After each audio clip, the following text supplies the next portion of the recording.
was the most secret program ever conducted by the CIA in the United States.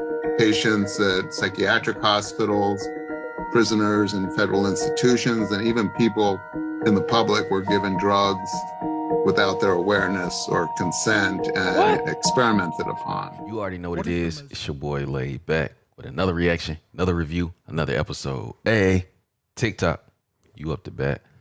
Bah! It's your boy Laid Back. Welcome back to my channel. Hey, two things we got to do. You got to hit that subscribe button. I'm drinking this water. You already know what it is, man. You are the prize in 2025. You are the prize in 2025. Make sure you hit the like button. Make sure you hit the notification bell. Stay up to date with all the videos. We back with another one. Before we get into this though, I'm running a promo code on all the merch from now to the end of the year, man, for the holiday season.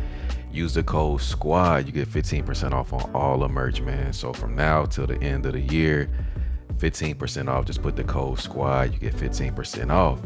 But we back with another one. This is gonna be some creepy, scary type stuff going on this one, man.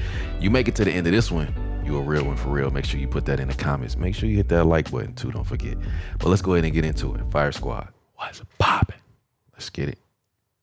What if I told you there's a real life theory that humanity is being fed itself? This is the Soylent Green conspiracy theory. 1973, the movie Soylent Green shocked audiences.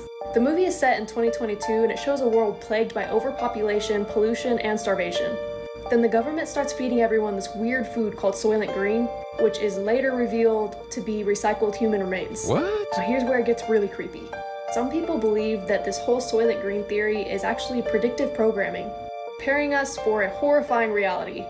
Meaning there may already be programs that are using recycled human remains for pharmaceuticals, food, and who knows what else. I ain't gonna lie, I seen something about human remains inside of hot dogs or something like that. Do your own research. Y'all already know, do your own research. But I heard something about human remains being inside of hot dogs. Y'all let me know. And they may be saving these products for times of crisis. Now there is a meal replacement brand called Soylent, but it has nothing to do with this. Okay. So just to be clear, I'm not talking about the Soylent brand. But besides that, there is research that shows that they're doing lab-grown meat, which kind of raises questions about what we might be eating in the future, but I'm really not sure about that. Crazy. So what do you guys think? Is Soylent Green just fiction or a really creepy warning of what's to come? Tell me what you think in the comments and follow for more creepy conspiracy theories. It's probably already here, real talk. Symbolism will be their downfall. Or is it just art? And let me be the first to tell you, it's all connected.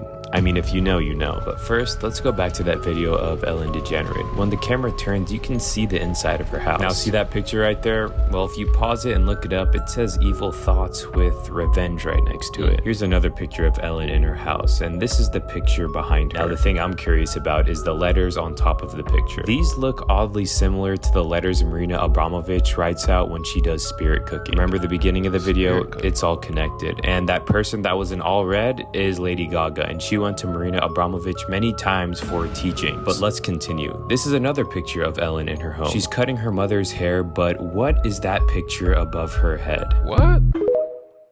These people be on some other shit.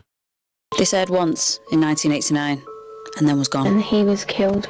He was cut from his throat down to his stomach, and he ate him, bits of him. They killed a man at a ceremony in front of you? In front of all of us. Did the tramp, did this man fight back? No, I think he started screaming when they began to cut. But I wasn't used to it. That was the worst one. I really don't know what I thought. I suppose I thought, thank God it's not me. What you just watched was from a 1989's episode of 60 Minutes known as Satan's Children. The girl you saw, just 15 years, was named Teresa. She described what she called satanic ritual abuse, ceremonies where children are exposed to the unthinkable and even the unaliving of a homeless man as part of the ritual. Now here's the part that makes it even more chilling. After it aired, the episode was quietly buried, dismissed as moral panic. Let me know your thoughts and comments down below. Man, this shit's some crazy. You've probably heard about these satellites from the National Reconnaissance Office that are constantly recording the surface of the Earth where everybody is and have enough resolution that they could actually read the fine print on your driver's license if you were just holding it in your hand. Damn. Good grief, that was in the 1960s, sir. Wow. You know what we can do now? We can see what's inside the walls.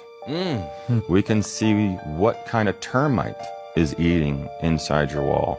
And that's public information. So yeah, these things have been around for a while. And, you know, you can go pretty much anywhere on the planet in 40 minutes with these satellites and get HD 4K pictures of anyone, regardless if there's cloud coverage. I seen a clip of this interviewer. He was interviewing some like indigenous tribe. Okay. And the interviewer asked him, have you ever heard about an alien? Do you know what an alien is? Okay. They were like, no, we've never heard about that term. And then the interviewer pulled up a picture. He's like, this. He's like, oh yeah, the underground people. Whoa, what the How they take souls underground. I'm gonna show you the interview right now, and he said a very specific name. E alienígena não tem. Como? Alienígena. Alienígena? Essa palavra você nunca ouviu falar? Alienígena.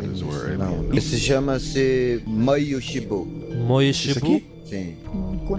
Mancunawabu. Sério? Mancunawabu é um que mora debaixo da terra. É, eu falei, esse aí. Que se virou formiga, hoje que nós chamamos Una, que é uma formiga grande, chama-se Mancunawabu. Mancunawabu. Que essa formiga também é perigoso, né, Bruno? Se as pessoas ficar mexendo com ela demais, ela leva o espírito da pessoa para debaixo da terra também. Para voltar, tem que ser um pajé bem bom. São seres que pode aparecer em luz divina, com luz municipal. São seres que a gente pode ter o contato, que moram debaixo da terra. Yo, first of all, shout out to the interviewer, bro. Whatever language that is, bro, that it's good. So I guess they're Brazilian indigenous people from the Amazon rainforest. And wow.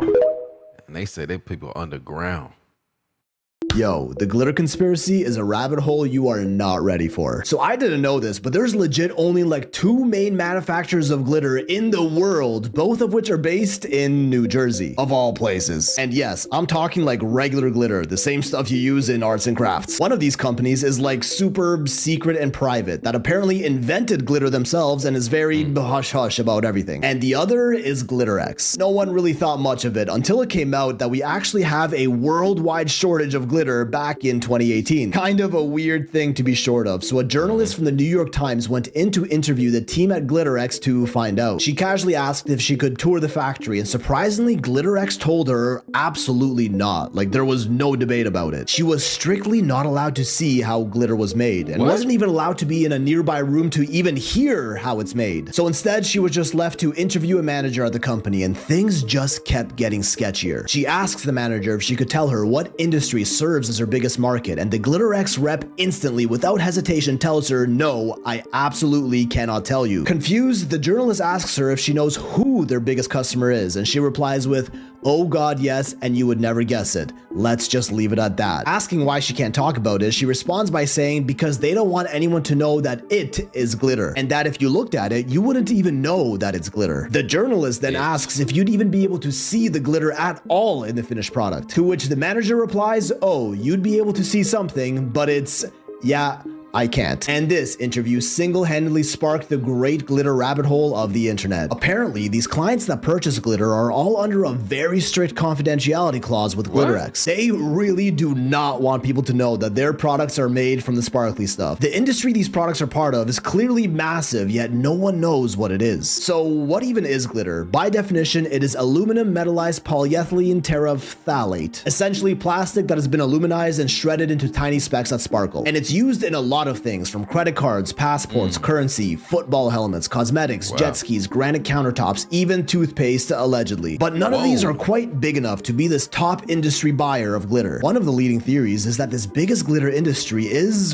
for boat paint, which many manufacturers do admit they use it in their boats. And they don't want people to know about it because of how much microplastics in the glitter these boats are really dumping into the ocean, which is a hot topic these days and is why they'd want to keep it such a secret. Others claim that it's being dumped into beaches to make the sand sparkle or that it's just Crest toothpaste and we're rubbing the microplastics directly into our gums, as well as for use in military applications, which would obviously be highly classified, and this is where the theory takes an unexpected turn. Remember that super secret company that basically founded glitter, the other New Jersey company that is in GlitterX? Turns out they're actually not as big of a secret as they'd like to be, called Meadowbrook Inventions, which was founded by Henry F. Rushman, a German-American machinist who invented modern glitter in the 1930s, and also happened to be part of the Manhattan Project, the highly classified operation that created the atom bomb. So the guy who invented glitter also helped create the world's first nuclear weapon. Who would have known? Meadowbrook's machines that make glitter are also commonly used for government contracts for products like rocket fuel, airplane brake shoes, and anti-radar chaff, which are chopped up fibers they shoot out of military planes that can block radar, redirect heat-seeking missiles, and can even be used to simulate poor weather conditions on radar. Good thing the government would never do that. Henry W. Rushman, the son of the original creator, was interviewed and even admitted to what they were really using glitter for all these years, specifically mentioning money, passports, toothpaste, and all those military applications like that anti-radar chaff, and even mentioned it was used in special batteries they produced for a military contractor called Picatinny Arsenal. Batteries that he claimed produce more electricity than any other battery we've ever known, and was pretty quiet about it after that. If there's anything we've learned about the government, it's that they love spending money, and their budget is essentially endless, especially if it's for the military. And given all these military uses of glitter, as well as its founder's roots in the Manhattan Projects and connection to atomic bombs, this one might be our answer. What other industry could be so secret that the New York Times article described it as CIA levels of obfuscation? How about the CIA itself? Perhaps once again the government is behind it all, using the same sparkly powder found in children's art projects for military applications, fighter jets, rocket fuel, money, and passports. Possibly even some new high-tech super battery they don't want the rest of us to know about. What a plot twist that would be if glitter of all things ends up being the government's top secret weapon to control the masses.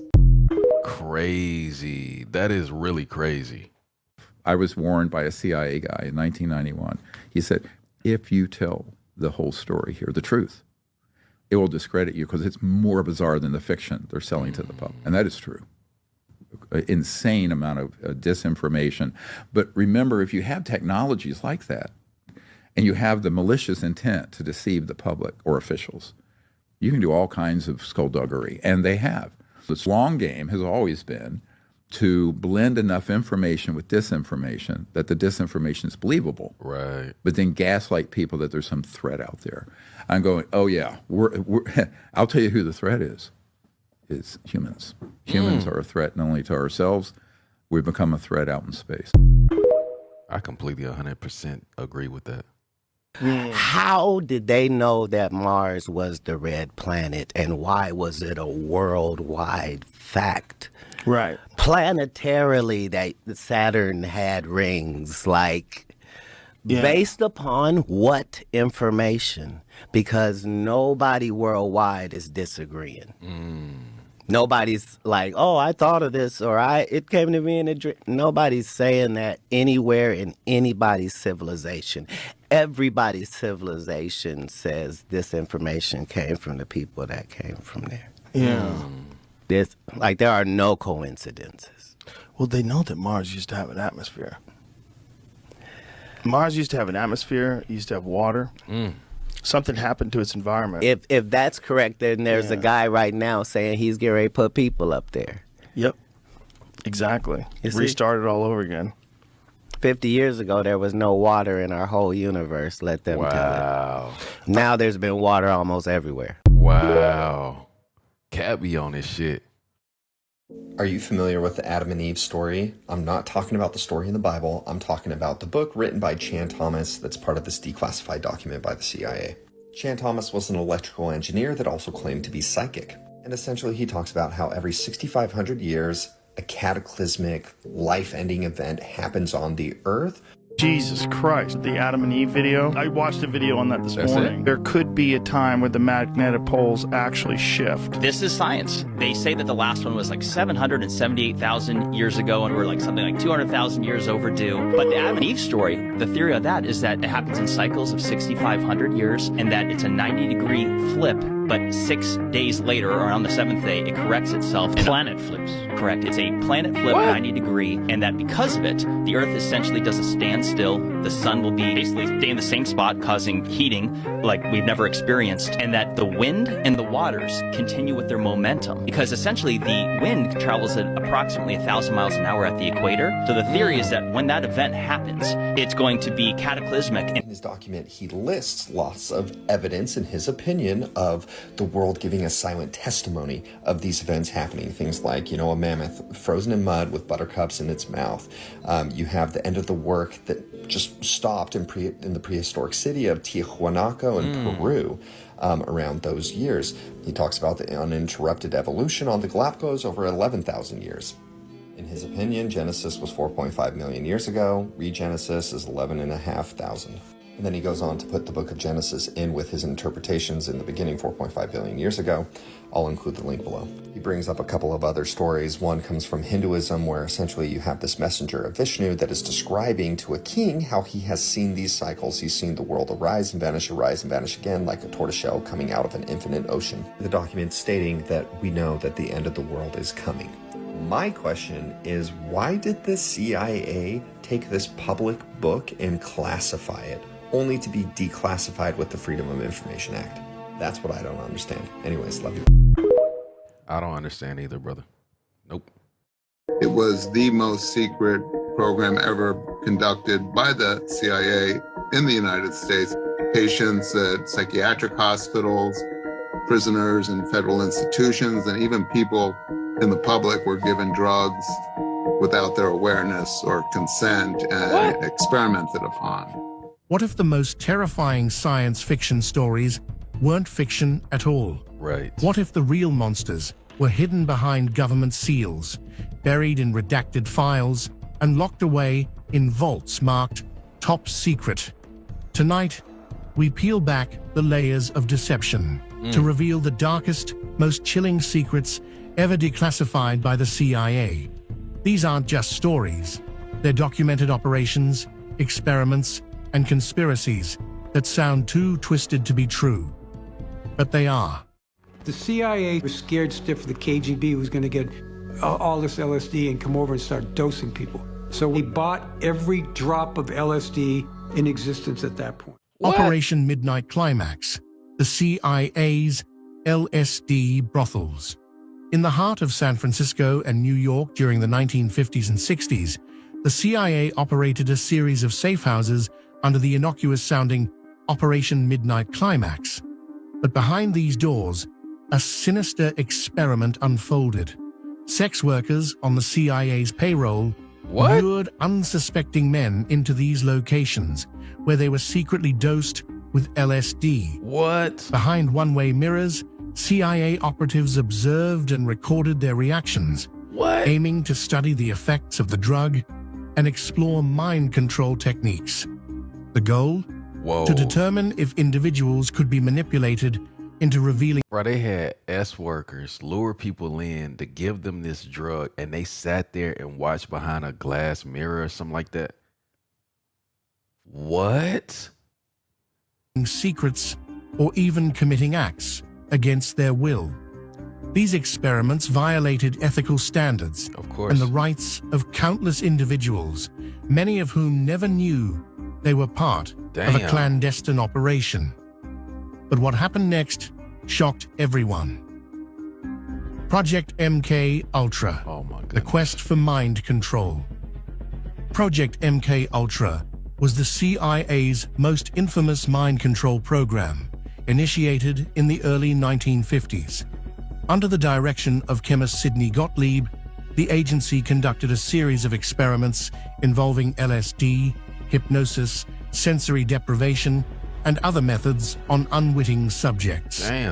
Victims included prisoners, mental patients, and even CIA employees. Really? One tragic case involved Dr. Frank Olson, a government scientist who was unknowingly dosed with LSD and later died under mysterious circumstances. The official story claimed suicide, but many believe he was silenced to prevent the truth from emerging. The program's unethical practices eventually came to light in the 1970s, leading to public outrage and congressional hearings. Yet many details remain shrouded in secrecy, leaving us to wonder, how deep did the rabbit hole go? Project Artichoke, can you create an assassin? What? Before MKUltra, there was Project Artichoke. Launched in 1951, this CIA initiative aimed to determine whether individuals could be compelled to commit assassinations against their will.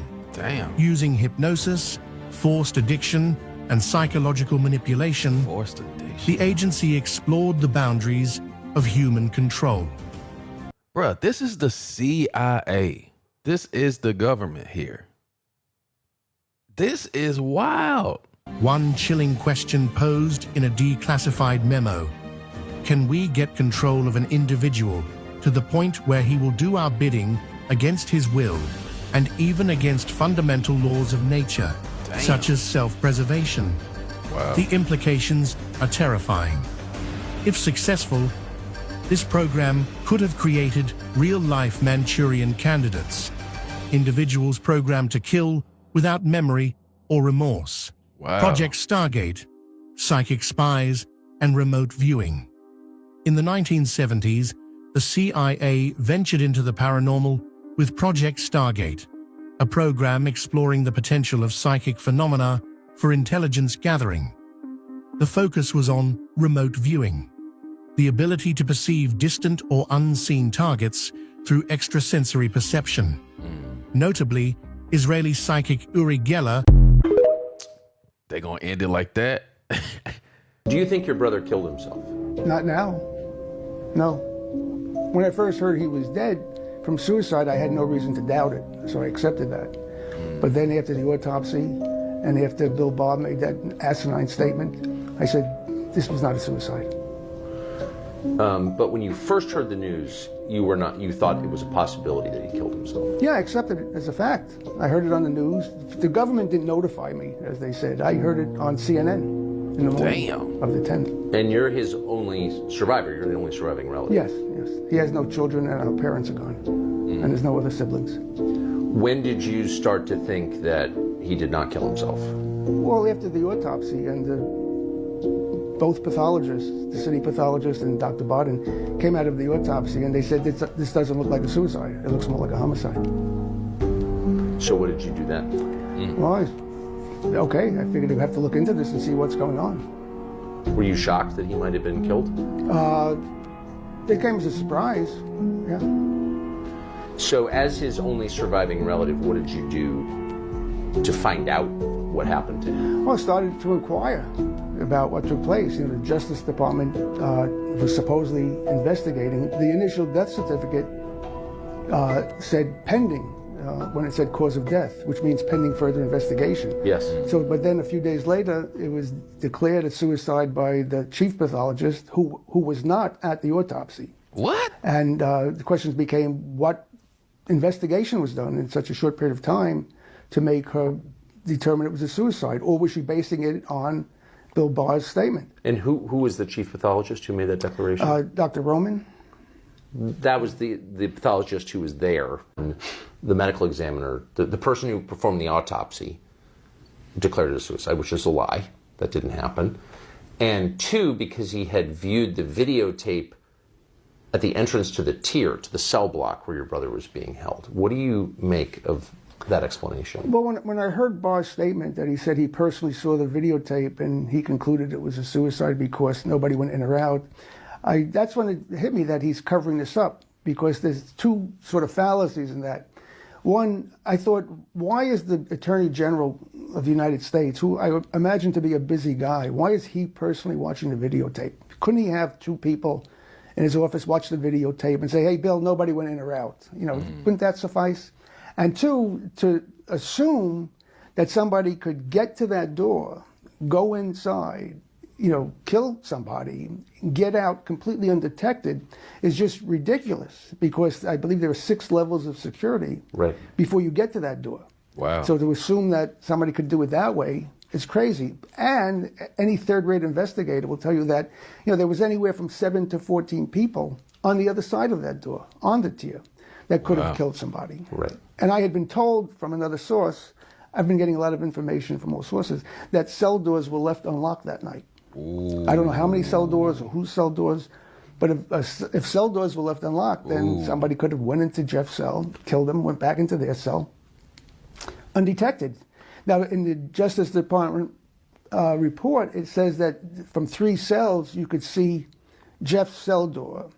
But if you look at the photographs of the tier, there's tiny windows in the cell doors.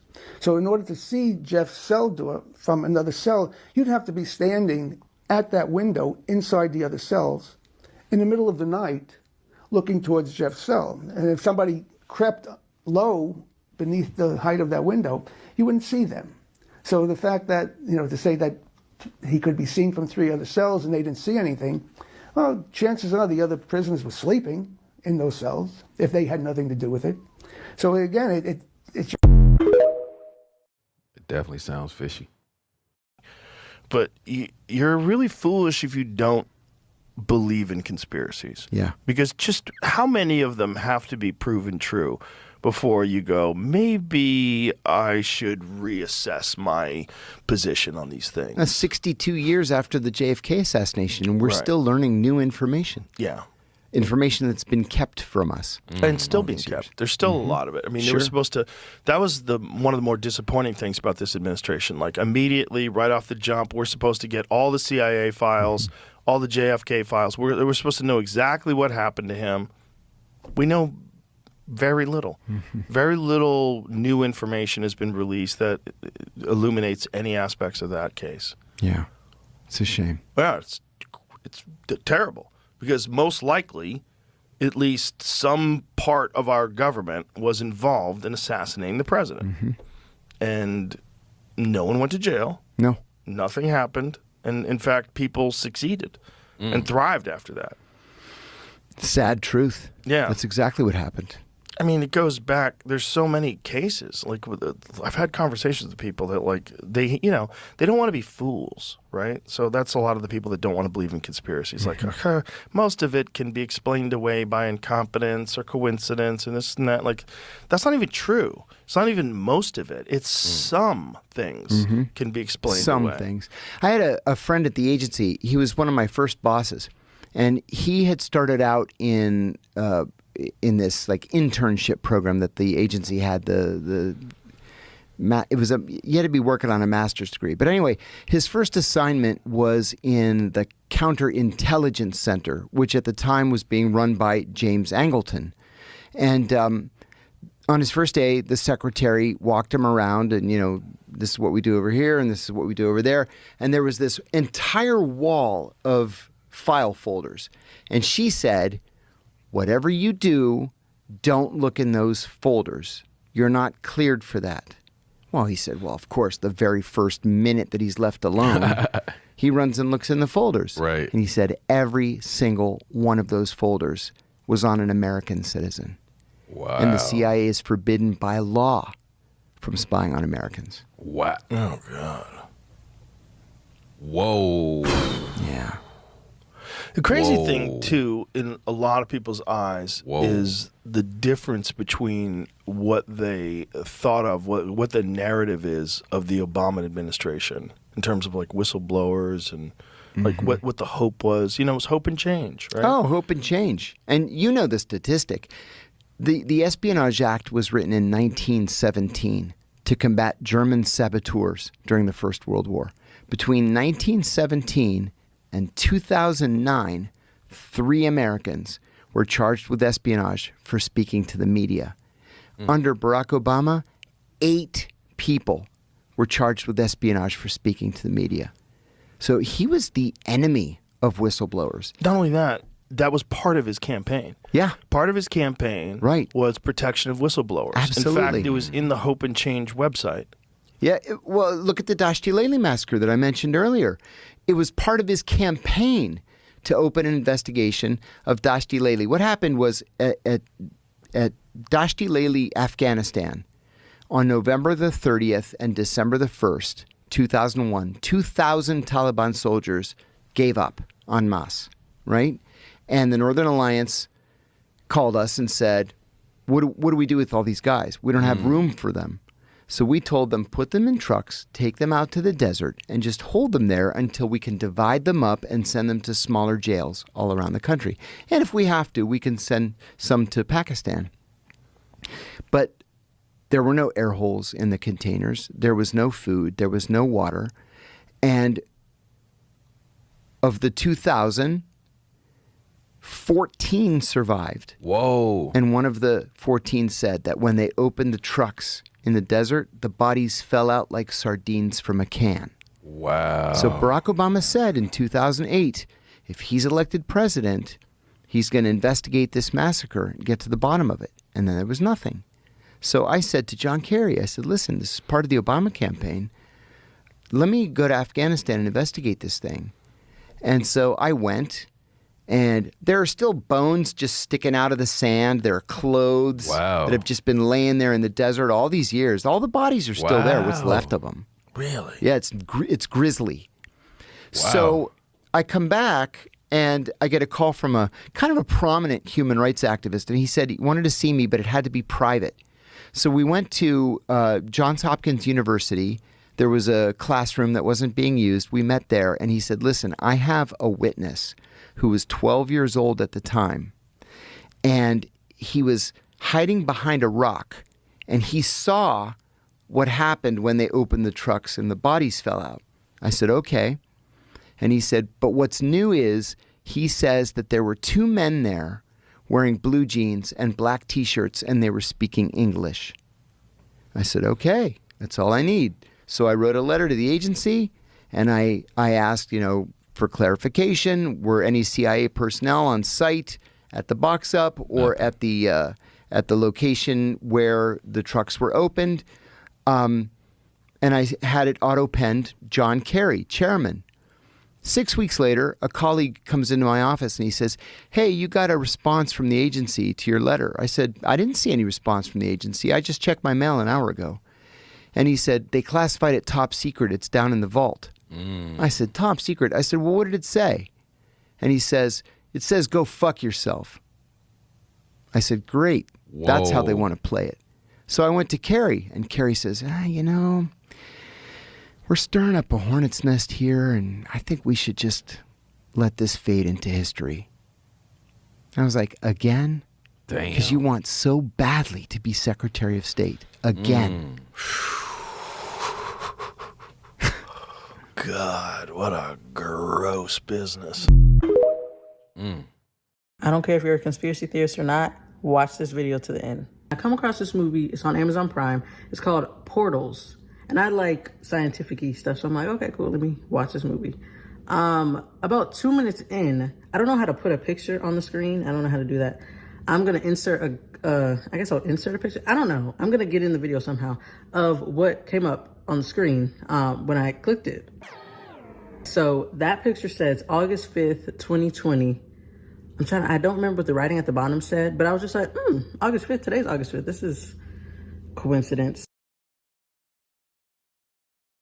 What did it say? Something about glitches and software and unexplainable software glitches. And this movie's about black holes and portals per the title.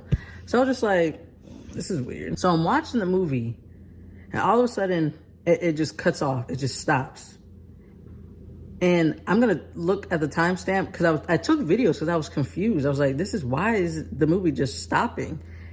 All the power in the house cut out. What? I'm just sitting here like,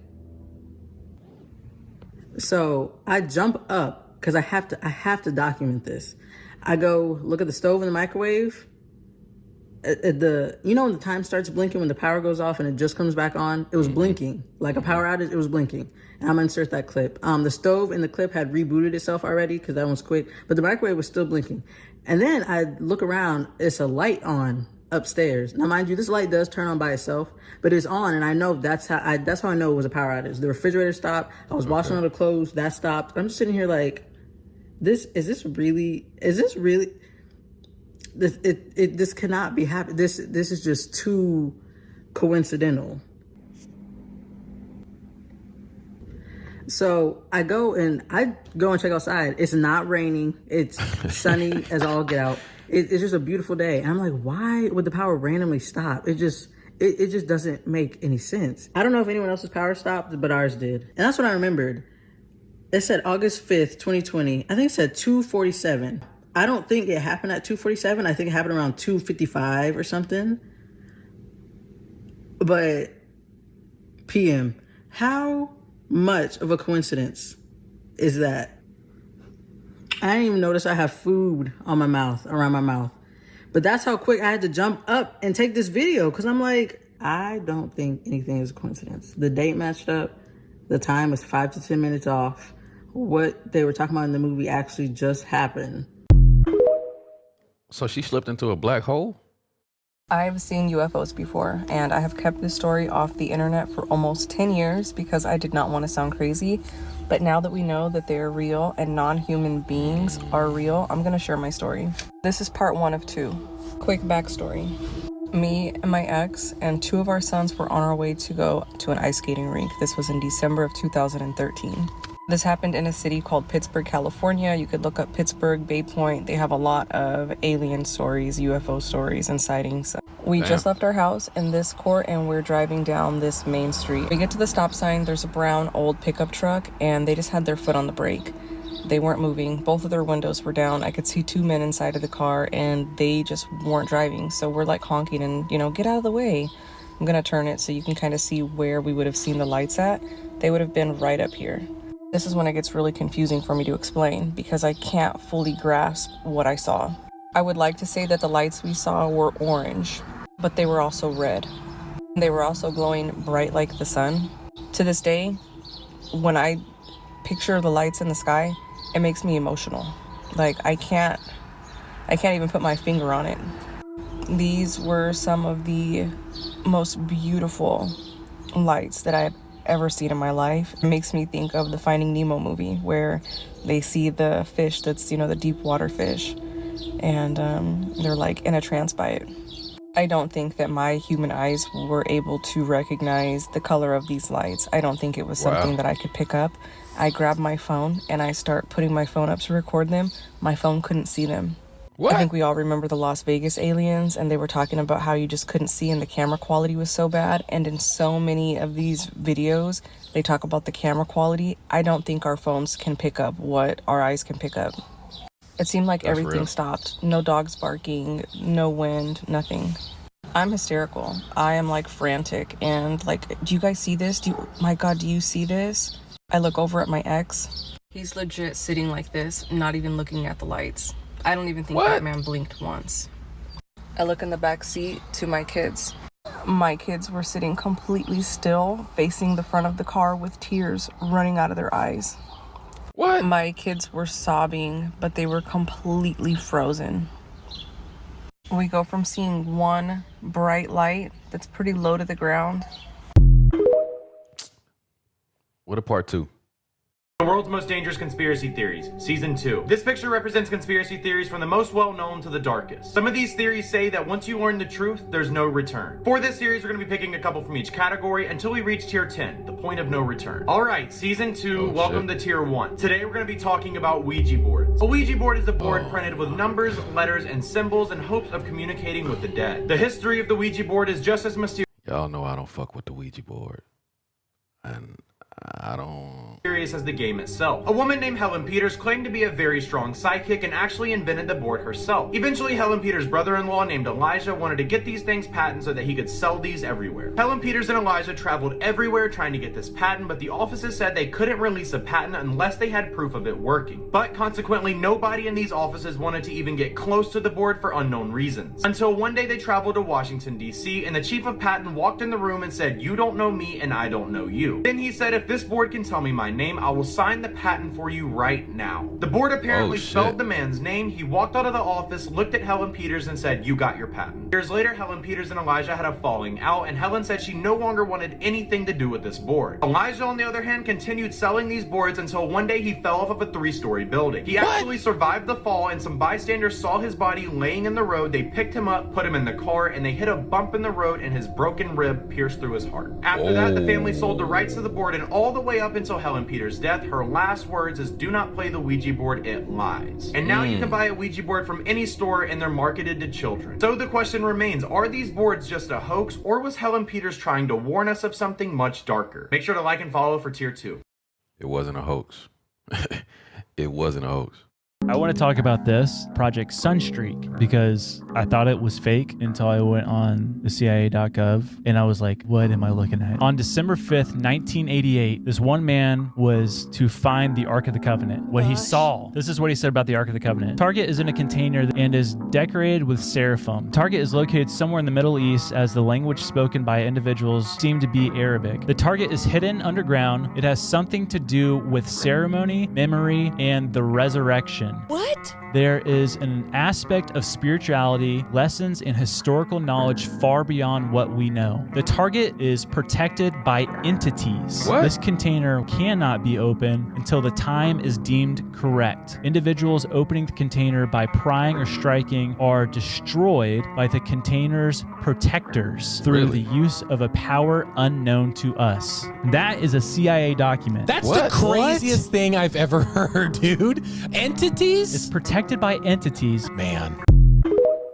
This stuff is really crazy. Right. I'll tell you what, I had a CIA agent on my podcast a couple of weeks ago, and it was interesting. I said to him, what keeps you up at night? What have you learned through your past 20 years that genuinely keeps you up at night where you're like, I wish I never knew that, and I'm paralyzed with fear because of this secret that the American public doesn't know? He was like, there's a couple That's a great question. He said, the thing that I can share with you, this isn't the number one thing, but this is up there. He goes, the thing that I can share with you is our power grid.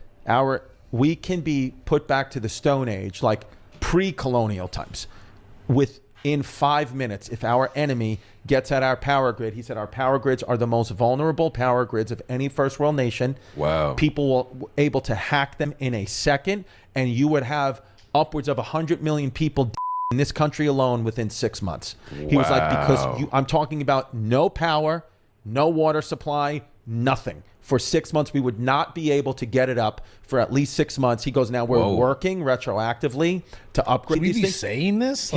Well, he said, you know, it's pretty public knowledge to the powers that be. But he said that is a thing that absolutely we are in jeopardy of. He was like, it's not no one's going to us. No one's going to invade mainland USA. He goes, you know, even like it might happen again, but it's not going to debilitate you. He's like, we stop this shit all the time. We're really, you know, weapons and all that. We're so far ahead of every other country. It's not even close. Someone's going to come flip a light switch and we're fucked. He said, but that's how they'll get you. There's no reason to have these weapons like this anymore because they can hit our power grid and then we're all and that's what we're vulnerable at, where other countries aren't. He said other countries have taken money and instead of building and tanks, they're upgrading their tech systems that they're impenetrable. So he was like, so that's the thing that keeps me up at night. What's up with America? They don't care. They just like. What is a government cover-up that genuinely scares you? Project Sunshine was started in 1953, and it was created to study the effects of nuclear fallout on the human body. In particular, they were trying to research the radioactive isotope strontium-90, which I probably said that wrong. But this was thought to have the most serious ill effects on the human body, and scientists wanted to study it more. They decided that the best way to study the effects was to study on human bodies, like people who had passed on their bodies. But in particular, they wanted younger children because their bones were more porous and able to take more of this stuff in, from what I understand. But on January 18th of 1955, Dr. Willard Libby said that there was insufficient data because they were not able to get the bodies that they needed. In fact, he was even quoted saying that there was insufficient data and that he didn't know how to get his hands on these bodies. So he said, if anyone knows how to do a good job of body snatching, they will be serving their country. What? This would lead to over 1,500 samples to be gathered. Only 500 of them were used, but it would later come out that they had got these bodies in some seriously messed up ways. Many of these young bodies were taken from families in Europe and Australia and the United States without their parents' consent. What? One British mother came forward and said that she had lost her baby during childbirth, and doctors told her that she could not dress her own baby because it turns out that they had removed this baby's legs and shipped them over to the United States to be studied. So she was not able to dress her baby so that she wouldn't find out what they had done. By 1958, the study was brought to Belgium, and this is where they started studying the effects of nuclear fallout in the soil and how the soil would produce plants that cows would then eat and then we would consume, like the meat and the milk that came from this cattle. But regardless, these children were taken from these families without their consent, and this was a huge government cover-up for a long time. So what are your thoughts on this? Let me know down in the comments and follow for more creepy things. They just be doing what the fuck they want to do? Everyone dies. The Yellowstone supervolcano would kill almost all of us. That's a supervolcano that is a continent killer. The whole fucking country dies. And it happens every 600,000 to 800,000 years. And the last time it happened was like 600,000 years. I've talked to enough people really educated in the history of ancient cultures and ancient civilizations, and the evidence of natural disasters wiping people out and people having to start from scratch. This giant never-ending cycle of getting knocked back into the Stone Age and then rebuilding to a new version of complex society. There was a Toba volcano in Indonesia 70,000 years ago they think knocked the human race down to a few thousand people. Holy shit, volcanoes are hundreds of thousands of years of activity, and they just fucking blow, and you never know when it's gonna happen. They create fucking islands in the middle of the ocean. That's what Hawaii is. And now you go vacation there and put fucking suntan lotion on, sit out there and have margaritas. You're on a volcano. That's a fact. I've been there. Who was the last president to control the CIA? No one had actual control over the CIA. Ever, because most of the time, with one pertinent, horrible example, presidents have gone along with the CIA. Of course, the one horrible, shocking, disgusting example is John F. Kennedy, who famously said that he would like to take the CIA and tear it into 1,000 pieces. And maybe those were his last words, in essence. Damn. The CIA is not playing with motherfuckers. They is not playing with you. This is not a conspiracy. This is scary. So in 2018, scientists discovered a black hole really, really far. Like I want to say it was like 16 million light years away. Something crazy. Whoa. Super far from us. They're watching it literally swallow a star. Oof. It was sucking a star in. Did it move or the star move? The star was getting sucked into this black, so it was just like light streams going into this black hole. And where is it going? Listen to this. What they thought they knew of black holes, well, they don't know a lot. Stuff gets sucked into it because it's just this mad force of gravitational pull that just sucks everything in. Yeah. But this year, they looked at the same black hole and it was spitting the star back out. What? Like, so light and stuff was coming out of this black hole. Whoa. Like, so it was like regurgitating this star. Just but recycling it. Like broken apart though. So it's like, what's on the other side? Yeah. Oh, I thought a star was just a ball of gas. It is. But light and stuff was coming out of it. So it was like it sucked the star in with the light, fire, all that, whatever a star is. And it was spitting it straight back out. That's 3 years later. What? That is wild. I would watch for Barron because here's the thing. There's also another book called Barron Trump's Marvelous Underground Journey. Ingersoll Lockwood wrote this book too in the late 1800s, depicting this character. When they picked those same names. Yes. Barron Trump. Barron Trump. That is a book. What? Yes. Ingersoll Lockwood wrote both these books. Right? In the 1800s. Yes. I believe it was like 1893, 1896, something like that. Then there has to be time travelers. Well, here's the thing. In the book, Barron Trump is a time traveler. No way. No bullshit. All this is in the book, you guys. No way. And guess what? So he time travels, right? He has a mentor named Don. This is in the book. No way. So, here's the theory. That Trump actually has some type of time travel technology only because Donald Trump's uncle, John G. Trump, worked for the FBI. Now, when Nikola Tesla died, they sent him in because he's a scientist, he's a physicist, engineer, smart guy. So they were like, hey, go in to Nikola Tesla's, room and decipher all his works and whatnot. Because, Nikola Tesla discovered free energy and a multitude of things, right? So Donald Trump's uncle goes in there and says, we didn't find anything. A bunch of BS. You don't think that Nikola Tesla, who had discovered free energy and manipulated electromagnetism, which had that you can, in theory, bend time, light, and space, this man's works was confiscated by him and he didn't find anything?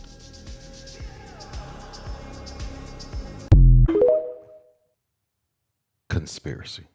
We really glazed over how insanely bonkers it is that a place like Epstein's Island even existed. But what most people don't know is that it wasn't the first of its kind. Decades earlier, in the middle of Lake Michigan, a desolate island owned by a wealthy Detroit socialite became the subject of all sorts of wild conspiracy theories. And at first, a conspiracy theory is exactly what most people thought it was. While on the surface, it was just a summer camp for young boys, teaching them survivalist skills in nature, behind the scenes, these children were being flown to this island to be exploited, filmed, and traded among the men who sponsored the island's operations. The owner of North Fox Island... Oh, hell no! Bruh. What?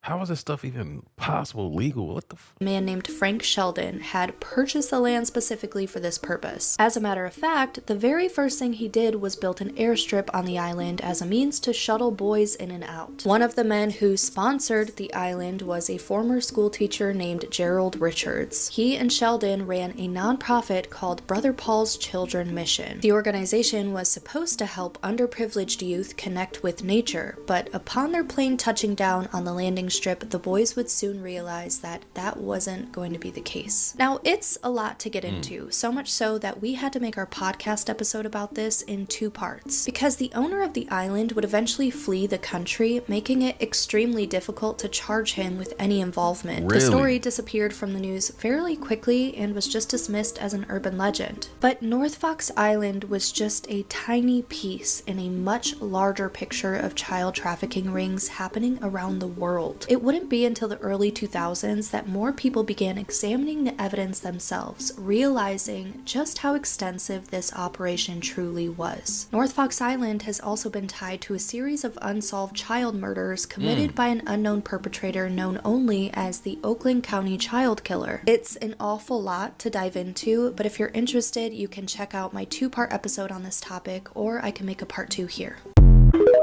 This...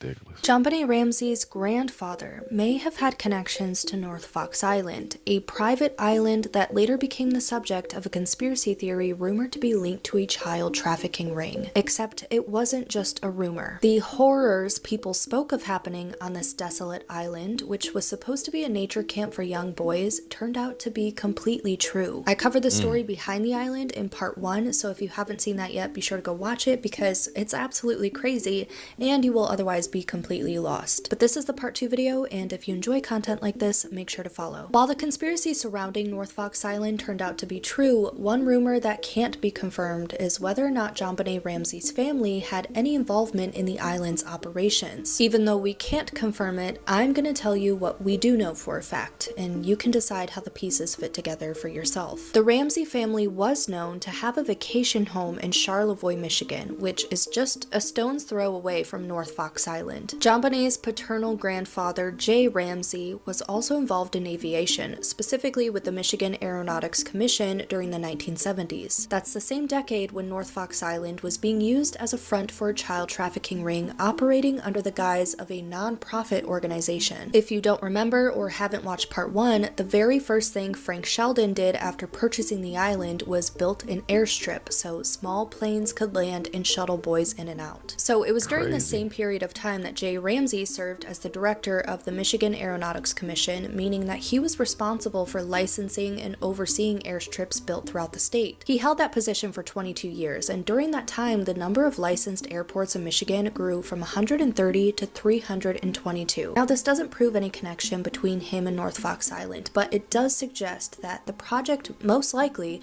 would have crossed his desk, and that he was most likely the one that had to have approved Sheldon's airstrip on the island. We also know that Sheldon was a well-known figure in Charlevoix, the same area where the Ramsey family owned property. The story of North Fox Island broke in 1977, and J. Ramsey retired just 2 years later in 1979. Those are the facts. Whether or not they point to John Bonet's family being involved with North Fox Island is purely speculative, and I'd love to hear your thoughts about it in the comments, but what we do have more evidence for is that the island's operations have been linked to the Oakland County child killer, an unidentified serial killer who targeted children in the suburban areas just north of Detroit. I can dive deeper into that connection in part 3, or you can go check out my 2-part podcast episode on this topic by searching Oddities on Elm Street wherever you get your podcasts.